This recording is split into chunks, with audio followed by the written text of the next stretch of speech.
Assalamualaikum warahmatullahi wabarakatuh. Selamat pagi Bapak dan rekan sekalian. Kali ini saya akan menjelaskan mengenai peran influencer dalam meningkatkan strategi pemasaran digital. Perkenalkan, saya Chai Sarita Bunga Permatahati. Saya dari kelas MJ306 S1 PJJ Manajemen dengan dosen Bapak Joko Suharyanto SEMM CPOD. Baik, yang pertama saya akan menjelaskan mengenai latar belakang dari peran influencer dalam strategi pemasaran digital. Yang pertama terkait dengan perkembangan teknologi digital, di mana perusahaan mulai beralih dari pemasaran konvensional ke pemasaran digital untuk menjangkau konsumen secara lebih luas dan cepat. Kemudian yang kedua, adanya perubahan perilaku konsumen, di mana saat ini orang lebih banyak menghabiskan waktu di media sosial dibandingkan dengan menonton TV atau membaca media cetak.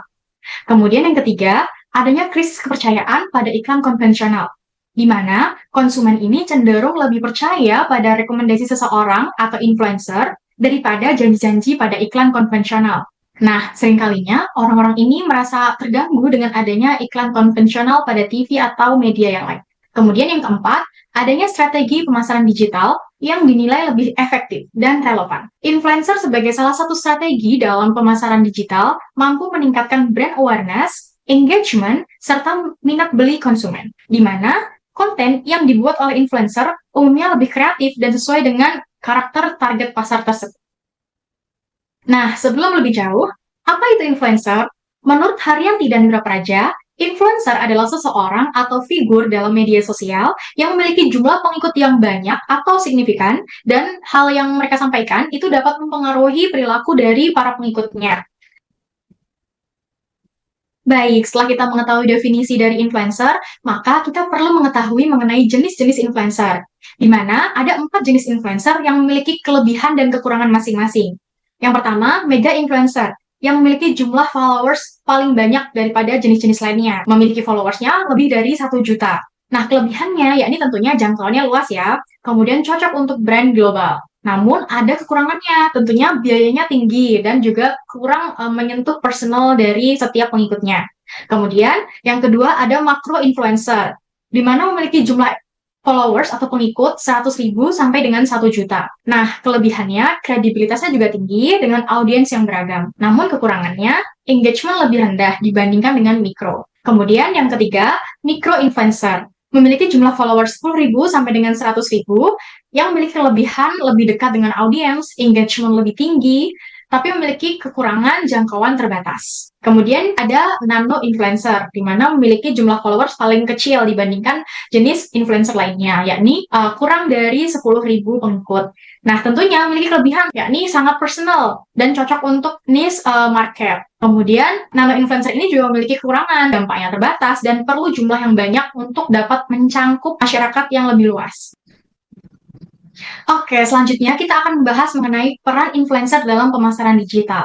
Di mana ini ada beberapa peran influencer dalam pemasaran digital. Yang pertama, meningkatkan brand awareness, di mana influencer membantu memperkenalkan merek pada audiens yang lebih luas melalui konten kreatif dan personal. Yang kedua, membangun kepercayaan dan kredibilitas. Rekomendasi dari influencer tersebut dianggap lebih otentik dibandingkan dengan iklan konvensional.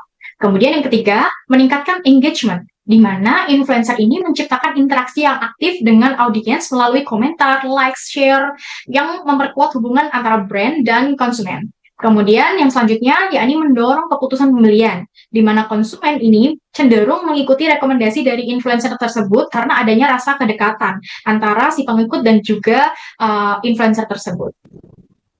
Nah, selanjutnya, memberikan konten otentik dan kreatif, di mana influencer tersebut dapat menghasilkan konten yang relatable, aspiratif, dan sesuai dengan gaya hidup audiens. Selanjutnya, menjangkau niche audience atau penggemar barang langka. Nah, tentunya micro dan nano influencer khususnya ini efektif untuk menjangkau komunitas kecil tersebut karena memiliki minat yang lebih spesifik. Kemudian, yang terakhir dapat memberikan nilai tambah, di mana influencer sering memberikan nilai tambah melalui tips and trick atau informasi yang bermanfaat terkait dengan penggunaan produk. Baik, setelah kita mengetahui perannya, maka kita dapat mengetahui manfaat apa sih dari penerapan pemasaran digital. Menurut Wardana dalam Pertiwi et al. 2022, beberapa manfaat dari penerapan pemasaran digital meliputi yang pertama, peningkatan pangsa yang lebih luas. Kemudian yang kedua, penurunan biaya komunikasi, serta kemudahan dalam melakukan transaksi dan menerima produk. Dan pelanggan lebih mudah mengakses informasi mengenai produk dan spesifikasi, serta detailnya melalui media sosial. Nah, kemudian kita juga perlu mengetahui terkait dengan tantangan yang dapat kita hadapi. Yang pertama, adanya ketidaksesuaian antara brand dan influencer. Salah satu kesalahan paling sering terjadi adalah kolaborasi antara brand dengan influencer yang tidak sejalan dengan nilai, citra, dan gaya komunikasi. Nah, ada pun solusi atau cara mengatasinya, yakni dengan melakukan riset mendalam mengenai profil influencer. Pastikan nilai-nilai mereka ini sejalan dengan nilai dari brand tersebut atau brand image-nya. Kemudian, adanya pelanggaran aturan dan etika promosi, di mana beberapa influencer itu dapat mempromosikan produk dengan menyalahi aturan tanpa mengecek kebenaran. Kemudian cara mengatasinya yakni dengan menyediakan panduan tertulis mengenai apa yang boleh dan tidak boleh dikatakan dalam promosi. Kemudian yang ketiga, konten ini kadang menyinggung atau tidak peka sosial, di mana konten yang menyinggung ras, gender, budaya, ataupun kondisi sosial tertentu bisa memicu backlash besar terhadap si brand tersebut. Nah, cara mengatasinya itu dengan melibatkan tim komunikasi untuk dapat meninjau ulang konten itu sebelum dipublikasikan. Yang keempat, tidak adanya dampak nyata pada penjualan. Nah, tidak semua iklan influencer ini langsung dapat menghasilkan peningkatan penjualan. Bagaimana cara mengatasinya? Tentunya dengan menetapkan tujuan secara jelas. Apakah promosi tersebut itu bertujuan untuk meningkatkan awareness, engagement, atau konversi? Baik, adapun rekomendasi strategis dalam menggunakan influencer, yakni yang pertama, pemilihan influencer yang tepat.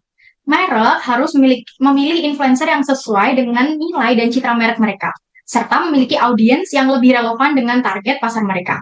Kesesuaian antara merek dan influencer ini sangat penting untuk memastikan pesan yang disampaikan itu autentik dan efektif.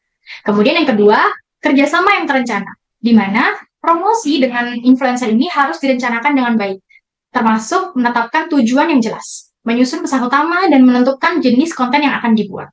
Kemudian yang ketiga, transparansi dan keaslian, di mana influencer harus jujur tentang kerjasama mereka dengan merek.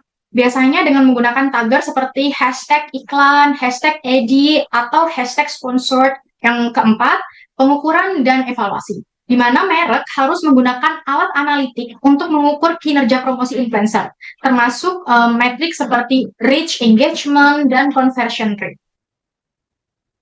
Oke, di sini saya mengambil contoh Raffi Ahmad dan Nagita Slavina yang merupakan public figure dan juga influencer. Pengikutnya cukup tinggi ya, tentunya memerlukan biaya yang tinggi juga untuk meng-hire Raffi Ahmad sebagai influencer untuk mengiklankan suatu produk.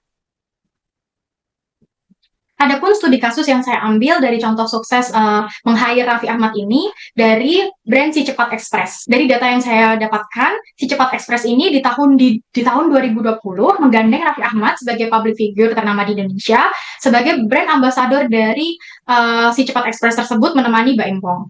Adanya manfaat yang diterima oleh Si Cepat Express, pertama, citra merek atau brand image. Raffi Ahmad sebagai public figure dinilai memiliki karakter dan personality yang memenuhi dan mewakili Si Cepat Express. Kemudian, terkait dengan kesadaran merek atau brand awareness, Raffi Ahmad telah memiliki komunitas massa yang masif dengan jumlah pengikut yang sangat banyak di media sosial.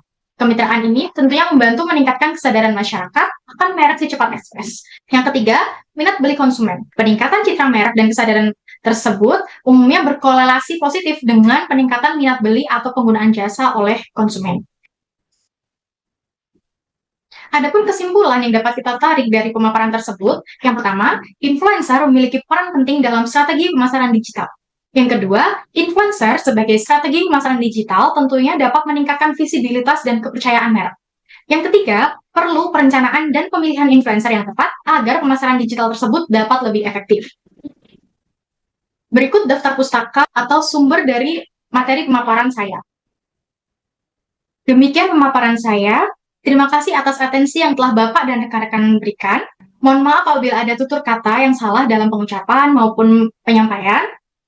Semoga sedikit materi dan ilmu yang saya bagikan dapat bermanfaat untuk kita semua. Dan sampai jumpa di lain kesempatan. Wassalamualaikum warahmatullahi wabarakatuh.